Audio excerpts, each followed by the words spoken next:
मेरा नाम दिव्या है। मेरी उम्र लगभग 24 साल है। एमए कंप्लीट कर चुकी हूँ। सिविल सर्विसेज की तैयारी कर रही ही। मेरी एक मुझसे 4 साल बड़ी बहन है आर्चा।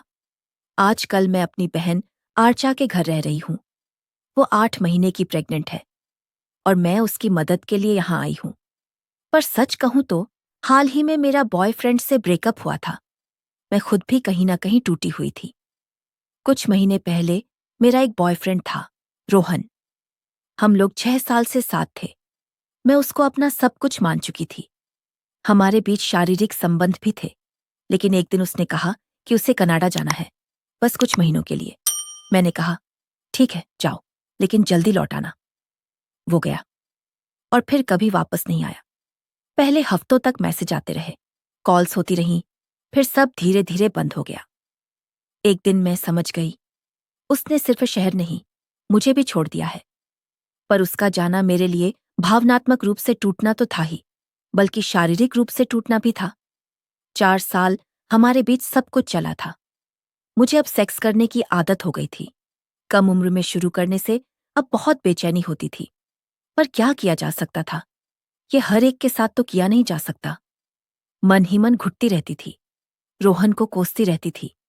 जब जाना ही था तो मुझे इन सब की आदत क्यों लगाई? जीजा जी फ्रेंडली नेचर के थे, तो घर में अजनबी महसूस नहीं होता था। एक रात याचा जल्दी सो गई थी, थकी हुई थी। जीजा अभिषेक छत पर बैठे थे, हाथ में ग्लास लिए। मैं नीचे से चुपचाप ऊपर चली गई। उन्होंने मुस्कुराकर पूछा, क्या हुआ, तुम्हें भी नींद नहीं आ रही? मैंने कहा, नींद तो कब की जा चुकी है जीजा जी, बस आंखें बंद करती हूं तो यादें खुल जाती हैं। उन्होंने कहा, भरोसा करती हो तो बता सकती हो? मुझे पास बैठने का इशारा किया। हवा में हल्की ठंड थी और आसमान में अधूरा चांद। उन्होंने मुझसे पूछा, ड्रिंक लोगी? मैंने हाँ कर दिया। मैं रोहन के साथ भी ले लिया करती थी। मैंने पीना शुरू किया। थोड़ा सा नशा हुआ तो मैंने बोलना शुरू कर दिया। आज मैं भरी बैठी थी, किसी से अपने मन की बात कहना चाहती थी। मैंने धीरे धीरे अपनी बात कहनी शुरू की। जीजा जी, जब रोहन गया तो कुछ कहकर नहीं गया, बस बोला था, जॉब का मौका है, जल्दी लौट आऊंगा। और अब महीनों हो गए, न कॉल, न मैसेज, न कोई वजह। पहले हर सुबह उसका मैसेज आता था, अब फोन की स्क्रीन खाली रहती है। कमबख्त, मुझे गंदी आदतें और लगा गया। जीजा शायद समझ गए थे।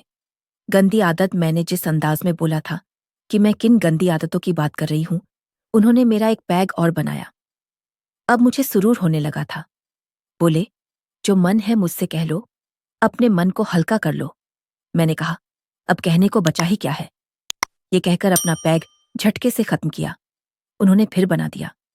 मैंने मना किया, अब मत दो, मुझे चढ़ जाएगी। वो बोले, आर्चा तो सो ही गई है, आज पी लो, मन हल्का हो जाएगा, बातें करेंगे पूरी रात। मैंने लेना शुरू कर दिया। अब मुझे नशा होने लगा था। मैंने कहा, मैं आपको रोहन की फोटो दिखाती हूँ। दिखाने के लिए मैं उनके पास जाकर बैठ गई। वो देखने लगे। बोले, रोहन था तो स्मार्ट, मिस तो करती होगी। मैंने बोला, हाँ बहुत ज्यादा, उसकी हर चीज मिस करती हूँ। ये कहकर मैंने नशा ज्यादा होने की वजह से अपने जीजा के कंधे पर सिर रख लिया। उन्होंने भी अपना एक हाथ मेरे सिर पर रखकर अपने से और करीब कर लिया। मुझे गर्मी का एहसास हुआ, जो एक स्त्री पुरुष के मिलने पर होती है। मैं नशे में थी, पर फिर भी मुझे अजीब लगा। मैंने हटने की कोशिश की तो वो बोले, कोई बात नहीं, ऐसे ही रहने दो, मन हल्का कर लो अपना। ये सुनकर मैं ऐसे ही बैठे रही। एक दूसरे की सांसें हमें महसूस हो रही थी। जीजाजी ने मेरी पीठ पर हाथ फेरना शुरू कर दिया। मैं भी पागल सी हो गई थी। बहुत समय बाद किसी पुरुष ने छुआ था मुझे। मैं अपने लिप्स उनकी गर्दन पर किस करने लगी। मुझे ऐसा फील हो रहा था जैसे वो रोहन ही हो और वो मेरे इतना करीब है। बस मेरा इतना करते ही वो भी खुल गए। नीचे होकर उन्होंने मेरे लिप्स पर किस करना शुरू कर दिया। थोड़ी देर बाद ही हम लिप टू लिप डीप किस कर रहे थे। उन्होंने मेरा एक पैर अपने ऊपर रख लिया और मुझे अपनी गोद में बिठा लिया। अब मेरा मुंह उनकी तरफ था। मेरे दोनों पैर उनकी कमर में लिपटे हुए थे। हम लगातार किस कर रहे थे। मैंने गाउन पहना हुआ था, उन्होंने लोवर। थोड़ी देर बाद मुझे महसूस हुआ, मेरे अंदर कुछ है और बहुत गर्म है। मैं पहले भी सब कुछ कर चुकी थी। इस सब की आदी थी। मैं समझ गई क्या शुरू हो गया। मुझे वो सुख मिल रहा था जो रोहन से मिला करता था। मैं ऐसे ही उनके ऊपर बैठे रही। वो धीरे धीरे किस करते हुए अपना काम करते रहे। करीब 45 मिनट बाद हमारा तूफान शांत हुआ, पर हम फिर भी ऐसे ही बैठे रहे। मन और शरीर दोनों को सुकून मिला था। मैं उनके कंधे पर सर रखकर सो गई। रात करीब 2 बजे उन्होंने मुझे उठाया। हम नीचे आ गए। मैं अपने रूम में सोने चली गई, वो दीदी के साथ। सुबह चाय बनाकर मैं ही देती थी। रात देर सोई थी और पी भी थी तो सिर में भारी था, लेकिन फिर भी मैं उठी किचन में गई। चाय बनानी शुरू की, तभी जीजाजी आ गए। मुझे रात की वो सारी बातें याद आ गईं। जो हुआ था वो मुझसे बोले सॉरी। बोले रात में बहक गया था, मुझे ऐसा नहीं करना चाहिए था। जो हुआ गलत हुआ, ये कहकर वो चले गए। मैं चुप रही, कुछ नहीं बोली, पर मन में सोच रही थी, वाह रे जीजा, रात तो पूरे मजे लिए। मैं अपना मान सकती हूँ, कम पीती हूँ चढ़ गई होगी। तुम तो रोज के पीने वाले हो, तुम्हें कैसे चढ़ गई। पूरा मजा ले लिया साली का। अब भोले बनकर दिखा रहे। शायद डर रहे होंगे मैं बहन से कुछ न बता दूं।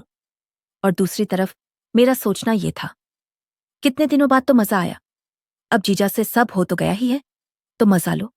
सोचा था आज कुछ नया करेंगे, पर यहां तो जीजा सॉरी फील कर रहे। अब कुछ ना होगा, अजीब ही कहानी है। थोड़ी देर बाद जीजा जी ऑफिस चले गए और मैं पूरा दिन रात जो हुआ था उसके बारे में सोचती रही।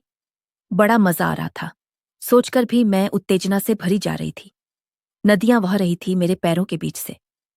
खैर शाम हुई, सबने डिनर किया। आज जीजाजी ऊपर नहीं गए ड्रिंक लेने, रूम में ही थे दीदी के साथ। मुझसे नजरें नहीं मिला रहे थे। मैं भी अपने कमरे में टीवी देखने लगी। नींद नहीं आ रही थी। रात 1 बज गया था। मैं पानी लेने किचन में गई। मुझे एहसास हुआ मेरे पीछे कोई खड़ा है। पलट कर देखा तो वो जीजा जी थे। फिर बोले सॉरी, मुझे माफ कर देना। मैंने कहा, जीत जी, जो हुआ सो हुआ। आप भी भूल जाओ, मैं भी भूल जाती हूँ। एक बार आपको हक करने का मन है। बस आपने मुझे रोहन का एहसास दिलाया है। वो मेरे पास आ गए। मैं उनके सीने से चिपक गई। मुझे फिर वही गर्मी महसूस हुई। मैंने उनके गर्दन पर किस किया। फिर क्या था वो भी शुरू हो गए। कल जैसा ही कार्यक्रम फिर शुरू हो गया। आग दोनों तरफ लगी थी। मुझे रोहन की वजह से, उन्हें दीदी के प्रेग्नेंट होने की वजह से। सब ड्रामा था कि वो गिल्टी फील कर रहे हैं।